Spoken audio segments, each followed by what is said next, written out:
Hello दोस्तों, कैसे हो आप सभी। उम्मीद करता हूँ अच्छे होंगे। आज मैं आपको सेल के इम्पोर्टेंट क्वेश्चन करवाने वाला हूँ। उसके साथ ही देखो, मैं आपको थोड़ा थोड़ा समझाते भी चलूँगा डायग्राम से। ये देखो, मैंने इतने क्वेश्चन बना रखे हैं। ये देखो, प्रोकैरियोटिक यूकैरियोटिक के एग्जाम्पल भी दिख रखा है। ये फिलामेंट का एग्जाम है वो डायग्राम, ये कोशिका का। चलिए तो हम शुरू करते हैं सबसे पहले क्वेश्चन से। अपना पहला क्वेश्चन है, सबसे पहले आपको क्या करना है, आपको क्वेश्चन को खुद से आंसर करना है। कमेंट में कर सकते हो, आप मन में सोच सकते हो, ठीक है। उसके बाद मेरा आंसर देखना है, फिर मैं थोड़ा एक्स्ट्रा फैक्ट भी बताते चलूँगा आपको, ठीक है। और ये मैंने कोशिका की डायग्राम भी लगा रखा है ताकि आपको उसको देखने की आदत पड़े, और जितना दिखेगा उतने ही याद होते चलेगा आपको, ठीक है। चलिए शुरू करते हैं, ज़्यादा टाइम वेस्ट नहीं करते। सबसे पहला क्वेश्चन है कि रॉबर्ट हुक ने कोशिका की खोज कब की। ये आपको सबको पता ही होगा, बहुत ईजी क्वेश्चन है। अगर नहीं पता है तो याद कर लेना, क्योंकि ये बहुत इंपॉर्टेंट क्वेश्चन है। ये थी 1665 में की थी, ठीक है। इन्होंने किस कोशिका की, इन्होंने मृत कोशिका की खोज की थी, और कहाँ पर की थी, कॉर्क में की थी, ठीक है, कॉर्क में, ठीक है। और रॉबर्ट हुक को ही अ, वो फादर ऑफ सेल बोलते हैं, यानी कोशिका का पिता। कोशिका का पिता भी, फादर ऑफ सेल भी किसको बोलते हैं, सेल का पिता, रॉबर्ट हुक को। अब आप मेरे को एक बता दीजिए कि जीवित कोशिका की खोज किसने की थी और कब की थी। ये कोशिका है, देखो इसके अंदर ये सेल मेम्ब्रेन है, ये न्यूक्लियस है, ये ईआर है, और ये जो है ये दिख रहा है ये माइटोकॉन्ड्रिया है, और ये जो गोल्गी बॉडीज है, और ये वैक्यूल्स है। देखो एनिमल, ये एनिमल के उसकी एनिमल की सेल है, प्लांट की सेल अलग होती है, ठीक है। उसमें दो होती है, इसमें सेल वॉल और होती है, इसमें सेल वॉल नहीं है, ठीक है। चलिए आप देख लीजिए होगा, मैं अगला क्वेश्चन दिखाता हूँ आपको। नेक्स्ट क्वेश्चन, ये मैंने एक और लगा दिया सेल कोशिका की। चलिए अगला क्वेश्चन देखते हैं। अगला क्वेश्चन है कि लाइजोजोम, लाइजोजोम किस से उत्पन्न होता है, लाइजोजोम को कौन उत्पन्न करता है, कहाँ से उत्पन्न होता है। तब तक मेरे को आप ये बता दिए कि लाइजोजोम को और क्या बोलते हैं, ठीक है। चलिए मैं इसका बताता हूँ। लाइजोजोम है ना, जो गोल्गी बॉडीज जो मैंने पता पीछे दिखाया था ना, गोल्गी बॉडीज, ये ये गोल्गी बॉडीज, यहाँ से उत्पन्न होता है लाइजोजोम, ठीक है। ये रहा लाइजोजोम, ठीक है, ये लाइजोजोम। और इसको आत्मघाती थैली भी कहते हैं, और ये इंपॉर्टेंट बहुत बहुत बार पूछा कि आत्मघाती थैली के नाम से किसको जानते हैं।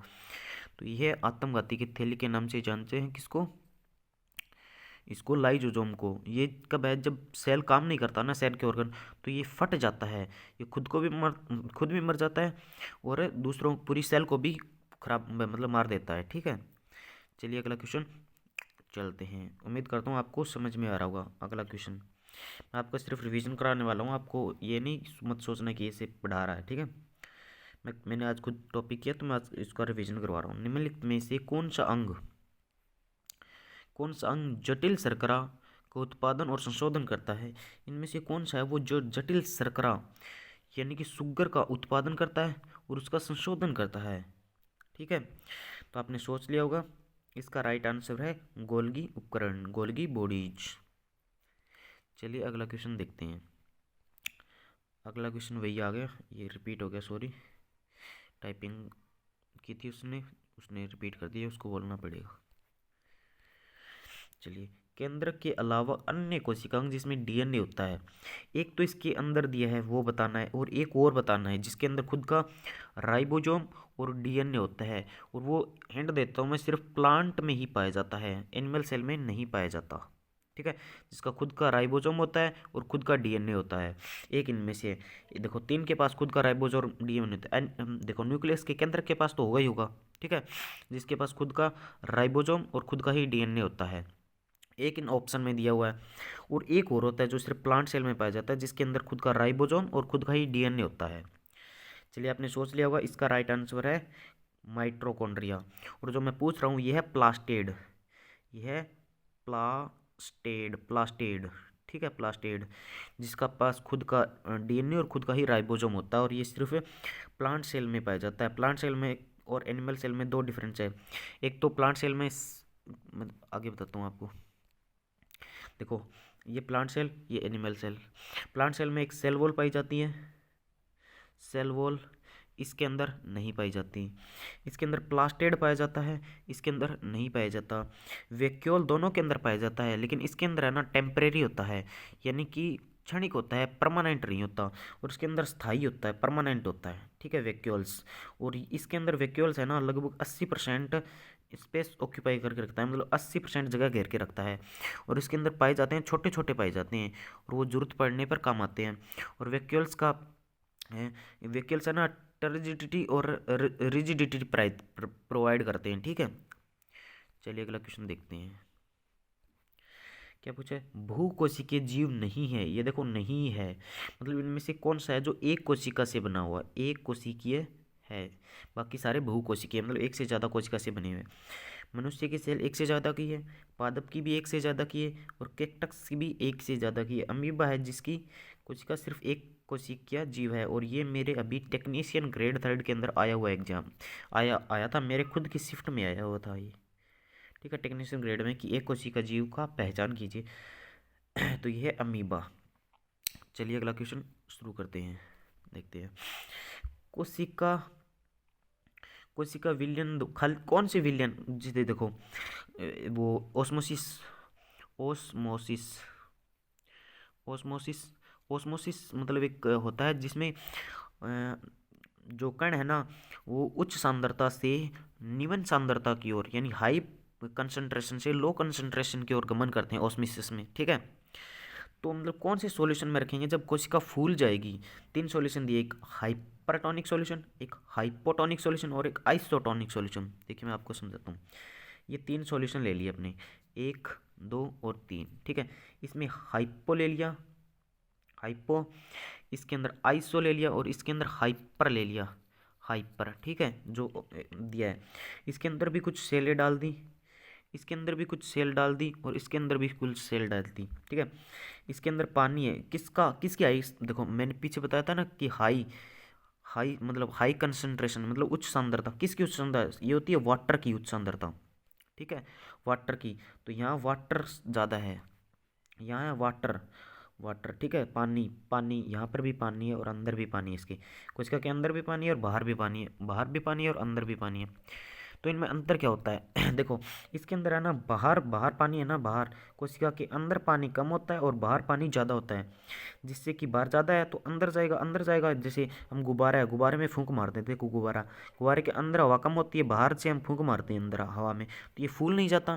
तो इसे फूल, ओ से मतलब गुब्बारा समझ लेना, ओ से फूल जाना, हाइपो, ओ से फूल जाती है, ठीक है। तो हाइपो में फूल जाती है, हाइपर इसका उल्टा होगा, हाइपर में अंदर ज़्यादा होगा, बाहर कम होगा, तो अंदर से बाहर आएगी। जब हवा हम गुब्बारे के अंदर भर के रखते हैं, और जब हवा बाहर निकलती है तो वो पिचक नहीं जाता, सिकुड़ नहीं जाता।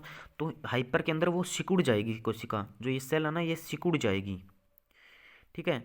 और हाइपो के अंदर ओ के अंदर फूल जाएगी, ठीक है। अपने याद रखना, आपको ये पूछा जाएगा, हाइपो के अंदर फूल जाएगी, हाइपर के अंदर इसका अपोजिट है, यानी कि सिकुड़ जाएगी। और आइसोलेटेड है, मतलब न तो सिकुड़ेगी ना ही फूलेगी, मतलब सेम रहेगी। इसके अंदर और बाहर दोनों तरफ सांद्रता समान होती है, ठीक है दोस्तों। तो इस पीछे वाले का राइट आंसर आप बता दीजिए। इसका राइट आंसर देखो, फूल जाती है, ओ फूल जाती है, हाइपो, ओ कौन से में? ये देखो पो ओ, हाइपो, हाइपो के अंदर फूल जाएगी, इसके अंदर क्या हो जाएगी? हाइपर के अंदर सिकुड़ जाएगी, और इसके अंदर सेम रहेगी, ना ही सिकुड़ेगी ना ही फूलेगी। चलिए अगला क्वेश्चन देखते हैं। अगला क्वेश्चन है, पादप कोशिका में, जो देखो मैंने पादप कोशिका के बारे में बताया ना, इसके अंदर सेल वॉल होती है और एनिमल के अंदर नहीं होती सेल वॉल। इसके अंदर प्लास्टेड होता है, इसके अंदर नहीं होता प्लास्टेड। और इसके अंदर एक और क्या बताता है? वैक्यूल परमानेंट होता है, इसके अंदर वैक्यूल होता तो है लेकिन छोटा छोटा होता है। इसके अंदर ऑलमोस्ट 80% वैक्यूल से वो प्रोवाइड करके रखता है, वो जगह ऑक्यूपाई करके रखता है। तो यहाँ पर पूछा अपने को कि जो सेल वॉल होती है वो बनी किसकी होती है, ठीक है। तो आप पादप कोशिका में बताना, उसके बाद बैक्टीरिया के अंदर बताना किसकी बनी होती है, और उसके बाद फंगस में किसकी बनी होती है बताना। चलिए आपने सोच रहे हो, मैं बताता हूँ। देखो पादप के अंदर तो ऑप्शन ए में सेल्यूलोज की बनी होती है, बी में पेप्टिन या पेप्टिडोग्लाइकोन, पेप्टिन की बनी होती है या पेप्टिडोग्लाइकोन की। बी का मतलब होता है बैक्टीरिया, जीवाणु, यह बैक्टीरिया जीवाणु। और फंगस यानी कवक, कवक कवक। कवक के अंदर बनी होती है काइटिन या चिटिन, काइटिन या चिटिन की, काइटिन की या चिटिन की। ठीक है दोस्तों, चलिए अगला क्वेश्चन देखते हैं।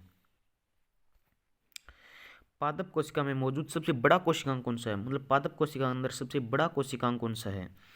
केंद्रक, क्लोरोप्लास्ट, ईआर और माइटोकॉन्ड्रिया। तो आपने सोच लिया होगा इसके अंदर सबसे बड़ा होता है केंद्रक। चलिए अगला क्वेश्चन देखते हैं। अगला क्वेश्चन, जीवित की ये मूल भूमिका, ये तो इजी क्वेश्चन होगा, आपको पता होगा कोशिका, तो सबसे पहले यही पढ़ाया जाता है। कोशिका पहले से मौजूद कोशिका से उत्पन्न होती है, ये सिद्धांत किसने दिया था? देखो सबसे पहले कोशिका का सिद्धांत आया, कोशिका सिद्धांत। कोशिका सिद्धांत किसने दिया? ये दिया था स्लाइडन, और ये देखो ये स्लाइडन लिखा, स्लाइडन और स्वान ने कोशिका सिद्धांत दिया था। हुक ने क्या दिया था? हुक ने मृत कोशिका की खोज की थी। कब की थी? 1665 में की थी। ठीक है, उसके बाद ये शेल्डन और स्वान ने ये कोशिका सिद्धांत दे दिया। उसके बाद कुछ है ना, इनके देने के बाद वर्चोव ने कुछ मतलब है ना उस पर संशोधन किया और अपना एक सिद्धांत दिया, ओमनिन सेलुला ई सेलुला, ओमनिन सेलुला ई सेलुला सिद्धांत वर्चोव के द्वारा दिया गया, जिसका मतलब होता है कि कोशिका है ना, जो कोशिका नई कोशिका बनेगी, जो पहले से मौजूद कोशिका ना उसी से मिलकर बनेगी, उसी से उत्पन्न होती है। और एक आप और बता दी, जो ये देखो ये बताया कि हर प्लांट के अंदर, हर जीव के अंदर कोशिका पाई जाती है, आपको पता है, लेकिन ऐसा कौन सा एक अपवाद है जिसके अंदर कोशिका नहीं पाई, मतलब कोशिका नहीं पाई जाती, यानी कि ये सिद्धांत लागू नहीं होता। ठीक है, ये बताइए, मैं आपको ऑप्शन देता हूँ, बैक्टीरिया, फंगस और वायरस। चलो 3 में बता देता हूँ। ठीक है, ये वायरस, विषाणु, ये है कवक और ये है जीवाणु, जिसके अंदर ये सिद्धांत लागू नहीं होता। बताना आप, कोशिका सिद्धांत लागू इनमें से किस में है जिसमें कोशिका सिद्धांत है लागू नहीं होता। चलिए तब तक अगला क्वेश्चन देखते हैं। अगला क्वेश्चन है कि जीवित कोशिका की खोज, देखो मैंने स्टार्टिंग में बताया था ना, जीवित कोशिका की खोज किसने की, अब आपको बताना पड़ेगा इसमें। देखो यह एंटोनी लेवनहुक, कब की थी? 1674 में की थी। इसने क्या किया था ये बताओ, और इसने क्या किया था ये बताओ, कब किया था? रॉबर्ट ब्राउन यानी भूरे साहब ने किसकी खोज की थी? केंद्रक की, भूरे साहब ने केंद्रक की खोज की थी। कब की थी? 1831 में की थी। पुरकिंजे ने क्या काम किया था? पुरकिंजे ने क्या? प्रोटोप्लाज्म का नामकरण किया था। ठीक है, और रॉबर्ट हुक ने तो 1665 में मृत कोशिका की खोज की थी। चलिए मैं एक जो मैंने क्वेश्चन पूछा था ना वो बता देता हूँ मैं आपको, जो वायरस वाला क्वेश्चन पूछा था ना मैंने, हाँ ये, इसका आपने सोच लिया होगा, इसका राइट आंसर है वायरस। ठीक है, वायरस यानी कि जीवाणु। ये वायरस नॉन लिविंग होता है, लेकिन जब ये किसी के शरीर के अंदर प्रवेश करता है ना तो ये लिविंग हो जाता है, और लेकिन इसके अंदर सेल तो होते नहीं, तो ये कैसे, मतलब ये इसका कोशिका सिद्धांत का पालन नहीं करता वायरस। ये कम से कम 3 या 4 बार क्वेश्चन पूछा गया कि इनमें से कौन सा, और यही ऑप्शन थे कि कौन सा कोशिका सिद्धांत का पालन नहीं करता, तो ये है विषाणु, वायरस। ठीक है दोस्तों, चलिए अगले क्वेश्चन पर चलते हैं।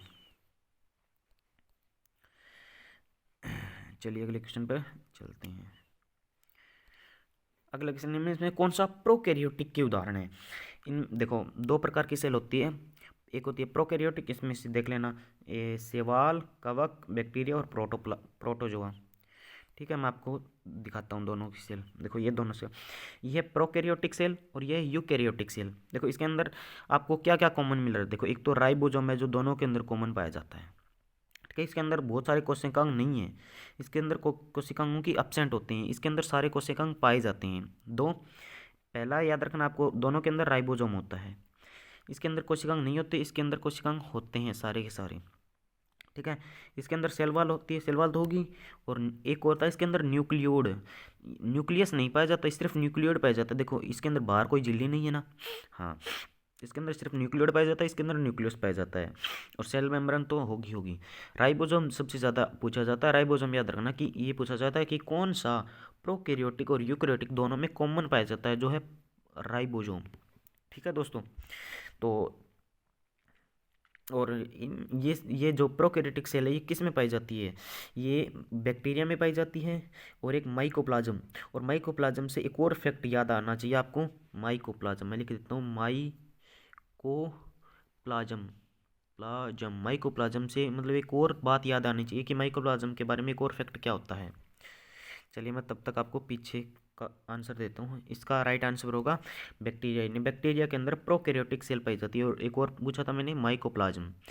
माइकोप्लाज्म में भी कौन सी सेल होती है? माइकोप्लाज्म में भी प्रोकैरियोटिक सेल पाई जाती है। और माइकोप्लाज्म की कोशिका होते हैं ना, सबसे छोटी कोशिका होती है, सेल होती है ना, सबसे छोटी कोशिका होती है। अब आप मेरे को बता दीजिए कि सबसे बड़ी कोशिका किसके अंदर पाई जाती है, ये कमेंट करके बताना आप कि सबसे बड़ी कोशिका, बड़ी सेल किसके अंदर पाई जाती है। सबसे छोटी तो माइकोप्लाज्म के अंदर होगी, तो सबसे बड़ी सेल किसके अंदर पाई जाती है? चलिए मैं आगे क्वेश्चन लेकर चलता हूँ। हाँ, ये देखो जो मैंने, ये देखो पीछे दिखाता हूँ मैं, ये देखो, ये मैं इसको रब कर देता हूँ।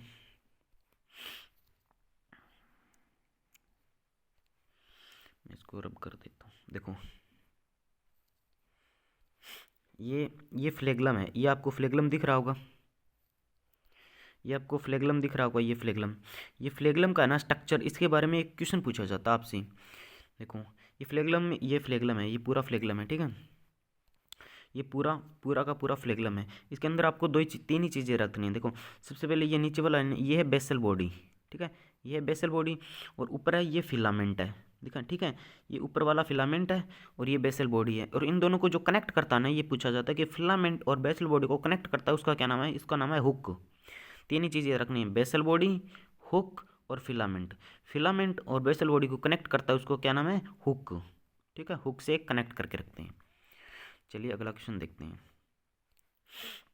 ये लास्ट क्वेश्चन अपना कि कोशिका में कौन सा कोशिकांग अनेक विषों और विष औषधियों को विषाक्त करने में महत्वपूर्ण भूमिका निभाता है, मतलब जो डिटॉक्सिफिकेशन करता है किसका? पॉइजन का, तो वो बताना है। आपने ईआर का तीन काम पढ़े होंगे कि ईआर पैकेजिंग करता है, वो गोल्गी बॉडी जो पैकेजिंग करता है, ठीक है, स्टोरेज करता है, जो ये ईआर बनाता है उसका पैकेजिंग करता है और स्टोरेज करता है।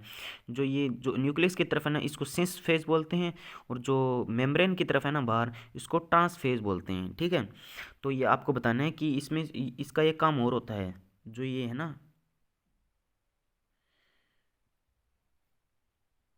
जो एंडोप्लाज्मिक रेटिकुलम है, इसका काम एक तो ट्रांसपोर्टेशन का होता है, और इसका ये काम और होता है, चिकनी वो ईआर होता है ना, जो एक दो प्रकार, एक तो रफ होता है, रफ किसके कारण होता है? प्रोटीन चिपा होता है वो, उसके कारण। और एक होता है स्मूथ किसके कारण होता है? जिसके अंदर राइबोसोम नहीं होता, जो स्मूथ वाला ना, यही विषों को वो करता है, विष और विषोधियों को विष मुक्त करता है, ठीक है दोस्तों। चलिए अब समाप्त करते हैं यही क्लास को। आपको उम्मीद करता हूँ समझ में आएगा। अगर कोई भी छोटी मोटी मिस्टेक हो गई तो आप कमेंट में बता देना। मैं भी एक स्टूडेंट हूँ और मैं भी रिवीजन करके मैं भी एसएससी की तैयारी कर रहा हूँ, तो मैं भी कोई भगवान नहीं हूँ, ठीक है दोस्तों। और आप अपना सपोर्ट बनाए रखना। और अगर आपको ऐसी रिवीजन चाहिए पूरी की, मतलब पूरी की पूरी बायो का, तो अगला टॉपिक टिश्यू कराने वाला हूँ मैं कल, तो बता देना कि आपको टिश्यू का रिवीजन चाहिए या नहीं चाहिए। और इसकी पीडीएफ चाहिए तो इसकी पीडीएफ या और पूरे नोट्स की भी पीडीएफ चाहिए आपको, तो मेरे टेलीग्राम चैनल को ज्वाइन कर लेना। मेरा टेलीग्राम चैनल है इंस्पेक्टर मोनू नाम करके मेरा टेलीग्राम चैनल है, ठीक है। लिंक इसके वीडियो के नीचे लिंक भी दे दिया जाएगा आपको, ठीक है। ओके, धन्यवाद।